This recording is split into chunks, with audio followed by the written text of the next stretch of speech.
Hello everyone, good evening. তো আজকে দেখো তোমাদের জন্য নিয়ে এসেছি নতুন একটা রেসিপি, সেটা হচ্ছে চিকেন মোমো। তো চলো দেখে নেওয়া যাক।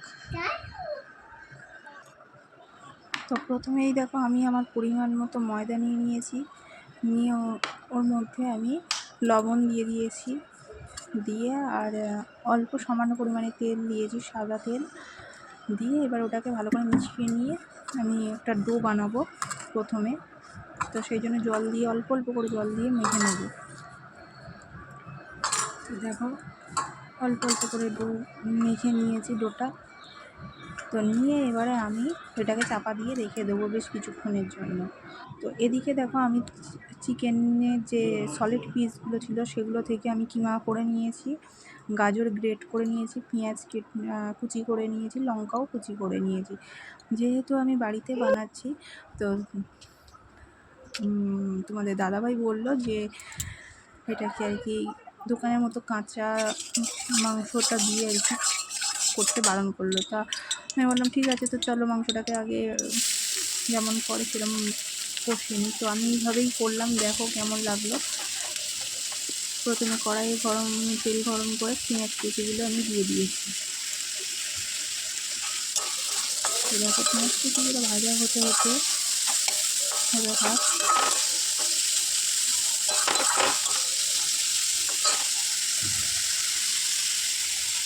তো পেঁয়াজগুলো দেখো ভাজা হতে হতে এর মধ্যে আমি দিয়ে দেবো চিকেনের কিমাগুলোকে। চিকেন কিমাগুলোকে আমি দিয়ে আরও বেশ কিছুক্ষণ ধরে নাড়াচাড়া করতে থাকবো।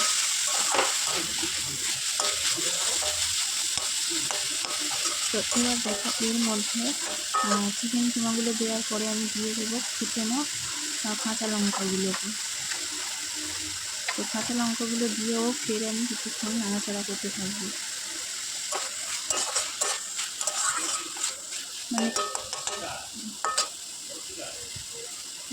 এবার দেখো আমি এর মধ্যে দিয়ে দেবো আদা রসুনের পেস্ট।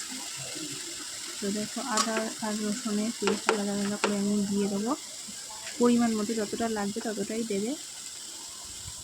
যেহেতু আমি বাড়িতে করছি সেই জন্য আমি কাঁচা চিকেনটাকে ইউজ করলাম না, সেই জন্য আমি চিকেনটাকে কুক করে তারপরে আমি ইউজ করলাম। তো এর মধ্যে এবার দেখো দিয়ে দিয়েছি লঙ্কা, আর হলুদ গুঁড়ো, লবণ সব কিছুই আমি দিয়ে দিয়েছি। তো সেটা ক্যাপচার করতে পারিনি।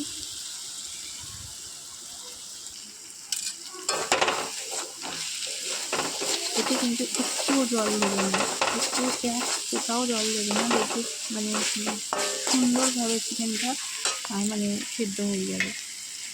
এর মধ্যেই আমি দিয়ে দেবো এবারে গ্রেট করে রাখা গাজরগুলো। তো দেখো গ্রেট করে রাখা গাজরগুলোকে আমি দিয়ে দিয়েছি।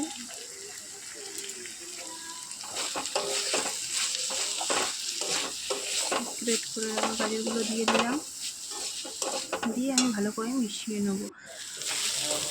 তো পুরো ভিডিওটা দেখতে থাকো আমি কীভাবে বানাই। হ্যাঁ, আমি দোকানের মতো পারফেক্ট হয়তো বানাতে পারবো না, কারণ ওরা সবসময় করে, আমি হয়তো শেপগুলোকে ভালো করে দিতে পারবো না। তাও বলছি দেখো এইভাবে একবার বাড়িতে ট্রাই করে দেখো, হয়তো শেপ আসবে না কিন্তু জিনিসটা কোনো ক্ষতি হবে না। এখানে আমি দিয়ে দিলাম একটু টমেটো কেচাপ আর দিয়ে দিলাম একটু সয়া সস, দিয়ে আমি ভালো করে মিশিয়ে নেব।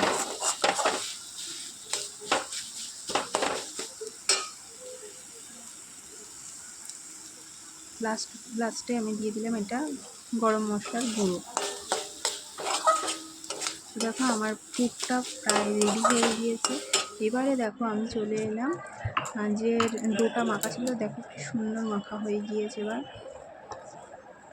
এটাকে ভালো করে মাখিয়ে নেব, নিয়ে আমি একদম ছোট্ট ছোট্ট নিচি কেটে নেব। তো আবারও বলছি পুরো ভিডিওটা দেখতে থাকো, ভালো লাগলে অবশ্যই বাড়িতে এইভাবে একবার ট্রাই করে দেখতে পারো। আর যদি ভালো লেগে থাকে অবশ্যই চ্যানেলটিকে সাবস্ক্রাইব করে দিও।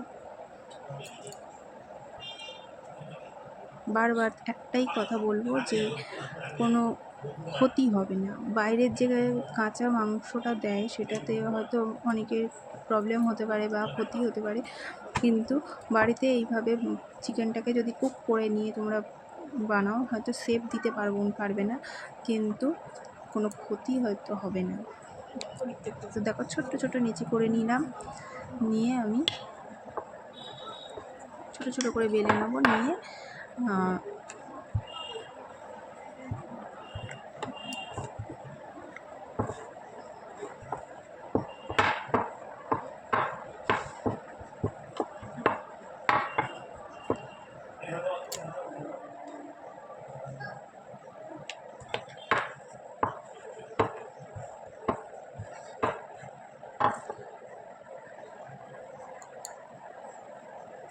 তো দেখো আমার বেলা কমপ্লিট। এবারে আমি পুরটাকে দিয়ে দেবো, একটা স্পুনের সাহায্যে আমি পুরটা দিয়ে দিলাম মাঝখানে, দিয়ে আমি যেরকম পারি আমি সেরকমভাবেই মোড়ার চেষ্টা করেছি।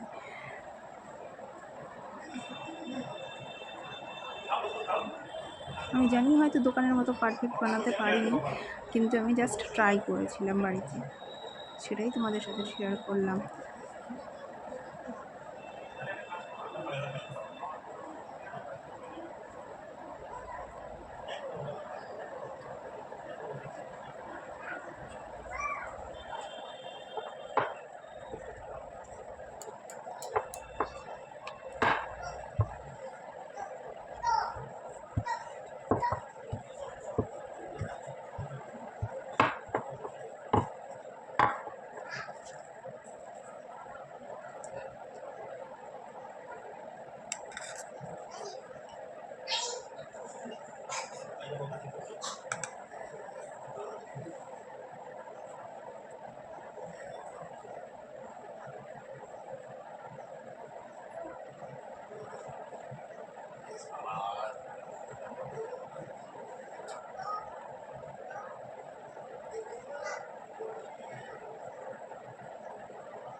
তো দেখো আমি প্রায় সবগুলো কমপ্লিট করে ফেলেছি এর মধ্যেই তোমাদের সাথে কথা বলতে বলতে। তো চলো এবার এগুলোকে স্টিম করে নিই। তো দেখো আমি বিভিন্ন রকম শেপ দিয়েছি, আর এই যে আমার কুকারটাকে বার করে নিয়েছি। কুকারের মধ্যে আমি ইলেকট্রিক কুকার এটা, তো কুকারের মধ্যে আমি একটু জল দিয়ে দিয়েছি, দিয়ে দেখো আমার এটাকে বসিয়ে দিলাম, দিয়ে এর মধ্যে আমি একটু তেল ব্রাশ করে নেব। তেল ব্রাশ করে নিয়ে, যেহেতু তেল ব্রাশ না করলে কিন্তু এটা আটকে যাবে, সেই জন্য আমি তেলটাকে ব্রাশ করে নিলাম।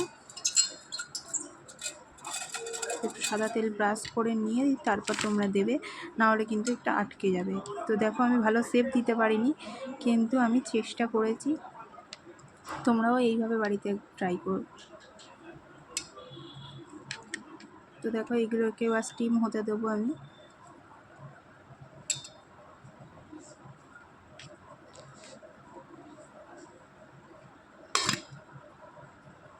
তো ঢাকনাটা চাপা দিয়ে দিয়েছি। তো দেখো সুইচটাকেও অন করে দিলাম।